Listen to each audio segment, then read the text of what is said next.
Three skill position groups with lots of potential on this year's team, led by some homegrown players.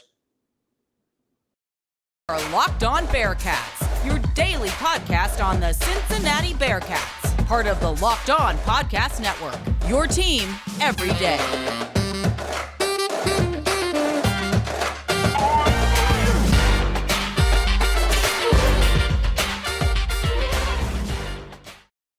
Thank you so much for making Locked On Bearcats your first listen every day. We are free and available everywhere you get your podcast and on YouTube, where we are currently up to 373 subscribers and counting. So hit that subscribe button. Follow us too to get an alert every time we drop a new episode. Today's episode is brought to you by LinkedIn. I'd like to thank LinkedIn Jobs for being the official college football recruiting sponsor across the Locked On College Network. LinkedIn Jobs helps you find the candidates you want to talk to faster. So post your job for free at linkedin.com/lockedoncollege. Terms and conditions apply. There are three skill position groups on this team, on this year's Bearcats team, that have a lot of potential. And what's so unique about them is they're led by homegrown players. That's right. We're talking about running backs, wide receivers, and the linebackers. Let's start with the running backs. This year's Cincinnati Bearcats team is not going to change its offensive identity very much. This team is still going to be a run-first team. They've been that way the entire Luke Fickell era. Even last year, they were looking to run the ball. Desmond Ridder added to the running game with his abilities. I believe Evan Prater can do the same thing if he's named the starter. But with the running backs that are on this roster, I look at it, and I don't definitively know, and maybe you don't either. I don't think we know definitively yet who the bell cow is. I think there needs to be one, but I also think right now that they're in no rush to find one. I think this is going to be a thing where the Cincinnati Bearcats are going to go through the first 4 games of the season, and they're going to find, okay, maybe this guy's our bell cow running back. And I think you're not going to really see that until the middle of conference play. If it all plays out the way I think it's going to, I think by the time they go to Dallas and Orlando in late October, I think that's when you're going to see a lead running back. Because how do you slow down an opposing offense? You keep them off the field. Sometimes it's just a matter of keeping them off the field, limiting their opportunities and possessions in complementary football. And I think that's what Luke Fickell and this team is all about. How many times do you hear Luke Fickell talk about complementary football? You hear about it almost every single week. So therefore, I think Cincinnati is going to eventually find their bell cow running back at the start of the season. Or in the late the season. I'm distracted by this beautiful day here in Macon, Georgia. Blue skies. Anyway, so by the middle of the season, late October, I think that's when you'll see the bell cow running back emerge. Now, this is a very interesting running back room, and the fact that you have some experienced players. Charles McClellan, Ryan Montgomery, maybe not so much with Montgomery. But then you add Corey Kiner. And I'm wondering what his role is going to be. Does he right away emerge as the lead running back in camp? If he does, that's fine. That solves one question going into the season. If the question of who the bell cow running back is going to be, because let's be honest, you look at Bearcats teams in the past, they've had strong running backs and they've had multiple backs at one time. But, we're being honest, the running back room is always led by someone who dominates the carries, racks up the yards, scores all the touchdowns. That's what has made Bearcats teams good in the past. Jerome Ford last year had 20 rushing touchdowns. 2020, Jerome Ford emerged as the lead back towards the end of the season. Even though Jared Dokes may have been there for most of the season, you knew what you had in Jerome Ford. You go back to 2019, it was Michael Warren. 2018, Michael Warren again. Isaiah Peed was that way in 2000, from 2000, whatever, the early 2010s. You've had always a lead running back. And look at those Bearcats teams. Teams that have won championships, 08, 09, 11, 12, 14, 20, and 21. The common theme has been they've had a lead running back. So I think they have to get one this year. It might be Corey Kiner. And what's interesting here is, remember, homegrown players. Here you have this former 4-star recruit, the 2020 Mr. Football from Roger Bacon. He goes to LSU. We're not surprised. We're disappointed that he didn't commit to Cincinnati. But then all of a sudden, he enters his name into the transfer portal and within hours decides to come to Cincinnati. Now you feel like, okay, this team has another big name player on the roster automatically. But then again, we don't really know if Corey Kiner is going to, it's not a lock, I think, for him to be the starting running back. I think he should be based on his pedigree and his, status coming out of high school and his ranking. But it doesn't mean he's going to be the automatic starter. Charles Mcclellan has been here for 5 years. Ryan Montgomery's been here a long time. He's going into his 4th season with the team. So you have options of running back, which is great. But at the same time, you have to figure out who's going to play what role. And can Charles Mcclellan stay healthy? Can Charles Mcclellan, he suffered injuries in 2020. He suffered an injury in 2019. 2018, he stayed healthy, but he hasn't really stayed healthy for much of his seasons with the Bearcats. Only 2 of the 4 seasons has he stayed healthy. And you can say, well, that's great. Yeah, he's also missed a lot of time. That means he's in half the seasons he's played, he's missed time. Or his season has been cut short due to injury. That's a tough pill to swallow. He's playing in his 5th and final season with the team. If he doesn't stay healthy this year, that means a majority of his seasons he didn't stay healthy. And when he is healthy, he brings a lot to this team. He's versatile. He's quick. Change of pace. That's what you want on this team. This team has a lot of depth and a lot of talent. But what they also are is versatile. Last year, they were, they wanted to beat you in the trenches. But at the same time, they could beat you on the perimeter. They were solid on the boundary corner, the field corner. They were solid everywhere on the perimeter. That's what made that team so great, was they were faster than you thought. In years past, they've been more physical, not necessarily fast. But as Desmond Ridder improved his accuracy and improved his throwing down the field, this team could beat you multiple different ways. I think you will see that this season if Mcclellan can stay healthy. But you also have to figure out what role Corey Kiner is going to play. If it means he's the lead running back, fine. Wouldn't that be something? A former homegrown player becomes your lead running back this season. And I think he has the potential to do that. He's now in a system in Cincinnati that is going to allow him to get more playing time. He's not going to be behind, other highly touted recruits down in Baton Rouge. He's now in Cincinnati where he's got an opportunity to make a name for himself. He's only played 1 college season. He's got 3 left. I mean, who knows where he could be by the end of his senior season. And there's a chance that he's a very good chance. I'm not sure if he's going to declare after this year or not. I don't think he will. I don't even think that's a question. He's going to be playing at least 1 season with the Bearcats in the Big 12. That's got to be exciting. That's got to be, maybe that is what drew Corey Kiner back here. To play for his hometown program that just made the college football playoff and is going to the Big 12. And that now he has the potential for a big role on this team. The other question I have is how much of Ethan Wright will we see? I know he made the move from running back to safety, which I'm really not sure why that happened. But, it has been said that he could be used in emergency situations. If Charles Mcclellan goes down, there's your change of pace back. Now, he's not as big as Mcclellan, but he definitely can run. We saw that last year, so very interesting to see what happens with Ethan Wright. If he has, somewhat of a role. I'm not saying minimal. I'm saying like somewhat of a role, like palpable, tangible role. Up next, speaking of the outside and perimeter guys, the wide receivers.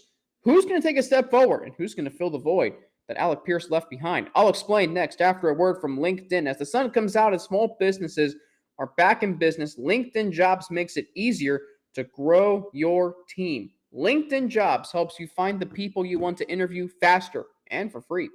Create a free job post in minutes on LinkedIn Jobs to reach your network and beyond to the world's largest professional network of over 810 million people.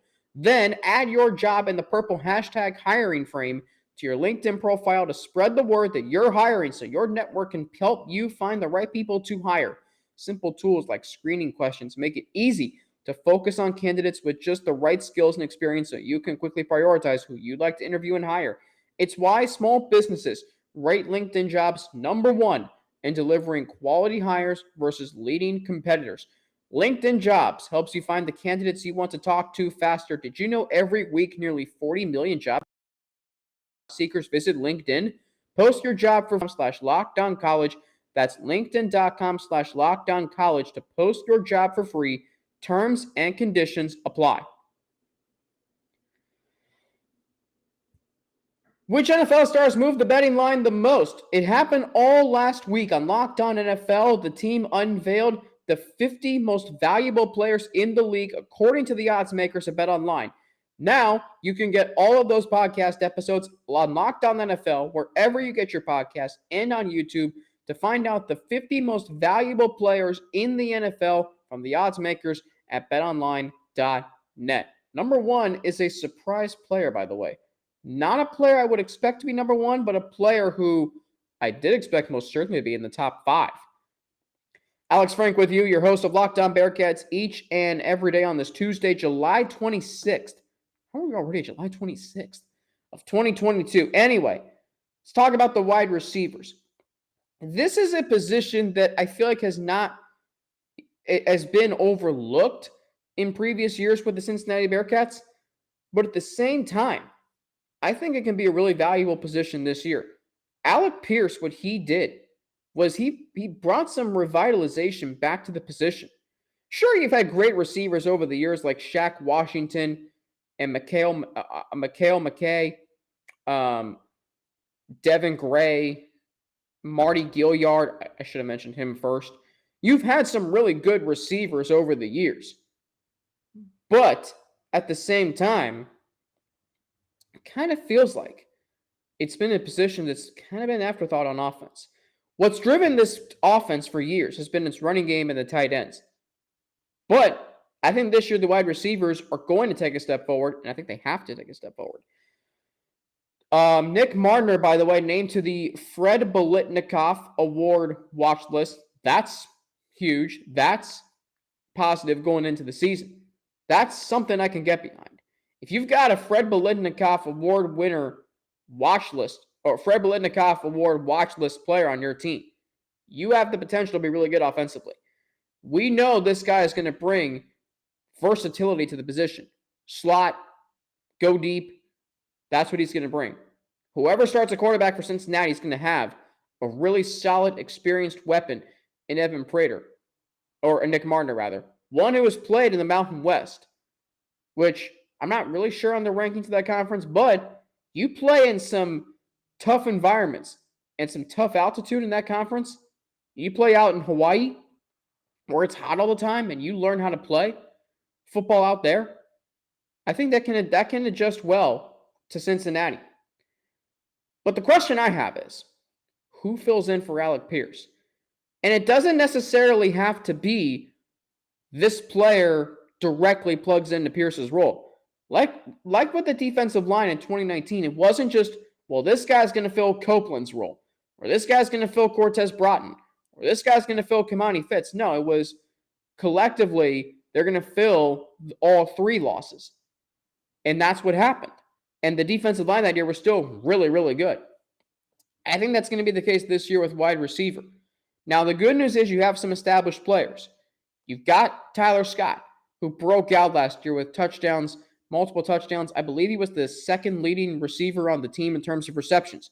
You've got Trey Tucker, who definitely needs to be more than just a big play guy. You know, every time you see Trey Tucker, it's a big play guy. Now, they do use him on jet sweeps, which is fine, but he's got to be more of a possession receiver. But you look at the other receivers on this team, and there are some options. I think you could see some homegrown players. But you look at the roster, and you know who 3 are: Marner, Scott, and Tucker. I think all those guys are going to be really good. But you look at the other receivers on this roster. I see Quincy Burrows, freshman from Jacksonville. Wyatt Fisher, been here a long time, a redshirt senior.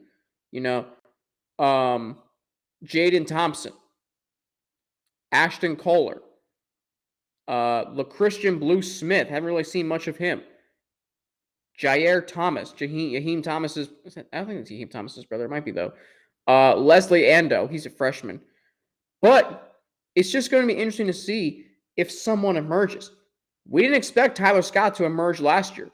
He did with that breakout 81-yard reception. Another question I have is, what exactly is Nick Marner's role with this offense? Is he the deep route guy? Is he a slot guy strictly? Are they going to allow him to utilize his versatility? 49 receptions last year for over 900 yards, meaning that he's a big play receiver. But I still think this Bearcats team needs receivers in the slot. I still think Trey Tucker's your D man. I think Tyler Scott is also. But it's going to be interesting to see what they do with Nick Marner. Here's a guy who's 6'6", 215 pounds, so he's big. I would put him on the outside. Tyler Scott, 5'11", 185. That, to me, screams slot receiver. You also have Marcus Peterson, Will Poling. Trey Tucker's 5'9", 185. There aren't a lot of big receivers on this team. 5'9", 5'10", 5'10", 5'11". You've got Marner at 6'6", Blue Smith at 6'5", Thomas at 6'4". But other than that, I'm not seeing Marcus Peterson 6'3". Like, you think of wide receivers, you think of these big, strong players. But I will remind you, look at Cooper Kupp and what he did last year for the Rams. He's not very tall. I would say look at Jamar Chase. He's only 6 foot. He had an unbelievable season. Tyreek Hill in the same way. He's under 6 foot. And yet, he had 111 catches last year. You don't have to be tall to play the wide receiver position, but at the same time, height is an advantage. So you have some options. It's going to be interesting to see if this receiving core is about, big play catches, go over the top, or speed where they're going to just, rack up yards after the catch. There's versatility in this room. It's got a lot of potential with some homegrown players we haven't seen yet who could take the field this season. And I do think it's going to be a much bigger role in the offense this season. And at the same time, guys need to step up and fill the void that Alec Pierce left. And also, as I'll explain on tomorrow's show, the tight ends, yes, they are the focal point of this offense. And they have been for the last 2-3 years. But defenses know they're getting the ball. So if they can cover them, Wiley and Taylor, the wide receivers then have to step up. Up next, we'll go to the other side of the ball, linebackers. Potential there, a lot of homegrown players, including the brother of the standout player from last year's team. I'll explain after a word from betonline.net, the fastest and easiest way to check in on all your betting needs. You can find all of the latest sports events at the #1 online source for odds, lines, and games. You can find reviews and news of every league, including Major League Baseball, the NFL, the NBA, the NHL, combat sports, esports, and even golf. I need to hit the links. BetOnline continues to be the top online resource for all your sports wagering information. From live in-game betting, scores, and podcasts, they have you covered. Head to BetOnline today or use your mobile device to learn more about the action happening today. BetOnline, where the game starts. Let's go to linebackers. It's a position that, it used to be. It's so fascinating to me how the game of football has changed. It used to be the position that sold tickets. Like when I first started getting into football, your faces of the league were Ray Lewis, and this is just some. Ray Lewis, Brian Urlacher, Terrell Suggs. These were big-bodied linebackers who hit with incredible force. That's what sold tickets. Now what sells tickets is offense and wide receivers and quarterbacks, which is fine. Linebackers have kind of lost its luster a little bit, but at the same time, it's still a very important position. They're smaller, they're faster, they're not as big as they used to be. But at the same time, that's okay. The game of football has changed. The game of football has now become about speed. The game of football has now become which team is faster, which team is more offensive. The importance of them has gone up. They're not as revered as they once were. That's okay. How good can this linebacker group be? Well, I think it can be very good. I think you have some really solid options at linebacker. I can name you 4 starters right now. If you go 3-4, which I don't think the Bearcats will, but I think if you were to go 3-4, here are your starters. The Pace brothers, Jaheen Thomas and Wilson Huber. That's a pretty solid quartet right there. Wilson Huber, a sixth-year player who was emerged as a leader. I know he only had 17 sacks last year, but he had 17 tackles, rather. He had 3 sacks, though. Deshaun Pace had 95. He's the leading tackler returning on this year's team. And he was an honorable mention all AAC last year. He's going to be a first-teamer this year. I mean, he's going to be – I think he could be – and when we get to media days this coming Thursday, I think he could be the defensive player of the year preseason in the conference. If it's not him, it would most certainly be his brother, Ivan Pace. I'm excited to see what he can bring. He played in the Mid-American Conference, but he was the defensive player of the year according to Pro Football Focus. He had 9 sacks in one game. Was it 6? Might have been 6. 6 sacks in one game against Akron in 2019. So you know what he can bring. What he's going to bring. He's going to bring a veteran leadership. He's going to bring, just a toughness to this team. Jaheen Thomas, former 4-star recruit from Princeton, hasn't really seen the field much in his career, but he's in his 4th season. He could come back for 5th season. This was one of those. Remember when the Bearcats got Jaheen Thomas and we were all over it? 4-star recruit. Hasn't really seen the field much yet, but he could this season. In fact, I think he will. Wilson Huber's going to bring a leadership to this team. Loves the game of football. I think he's going to be that energizer. I think Deshaun Pace, we know he's going to bring playmaking. He had 4 picks last year. We know that he's probably the best player on this defense. But you look at the linebackers on this year's team. You've got Ty Van Fossen, a veteran from Canton. You've got David Jones Jr., a linebacker from Lakota West. I know there's other Cincinnati players on this route. Cam Jr., linebacker, redshirt freshman from Middletown. You've got Jack Haglage from Mason, transfer from the Naval Academy, sophomore. 7 of the 13 linebackers on this roster hail from the state of Cincinnati. And the potential of the Pace brothers, my goodness. I mean, I did a show earlier this month on, them setting the pace, literally, no pun intended, for this team. And I wonder, in addition to Jaheen Thomas, are any high-priced recruits going to step up? I think there's a solid trio in place. But I also think you're going to see guys worked into the games, especially in games you're going to blow teams out, and that's going to set the stage for the future. Like, I don't know if Deshaun and Ivan are going to be here next year. I know Wilson Huber's not, sadly. But that's why you have to have a plan in place. And again, what makes this position so great, what makes this whole team so great, is the depth that they have. You're not only setting the stage for this season in winning a 3rd straight conference championship, you're also setting the future for what next year is going to look like. On tomorrow's show, tight ends, offensive line, defensive lines. It's still a Bearcats football program that is driven through the trenches. We'll get to that on tomorrow's show. As always, you can follow me on Twitter at Frankie_90 with 2 N's and NATI.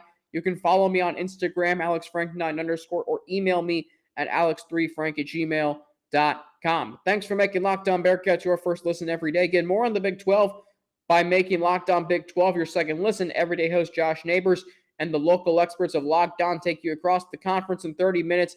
Locked On Big 12, your second listen. That's Locked On Big 12.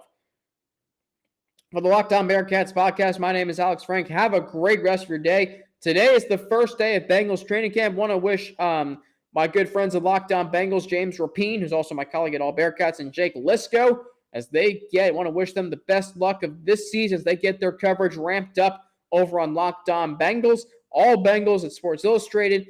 They, I'm sure, are ecstatic and excited as heck for the first day of training camp. The road to Glendale starts today. So wishing them the best luck. You can go check them out after you listen to Locked On Big 12. Make Locked On Bengals your third listen. #not sponsored. For the Locked On Bearcats podcast, my name is Alex Frank. Have a great rest of your day, and I will be back tomorrow with the trenches, offensive and defensive lines, plus the tight ends as we get set for fall camp for the Cincinnati Bearcats. Have a great rest of your day, and I will talk to you tomorrow.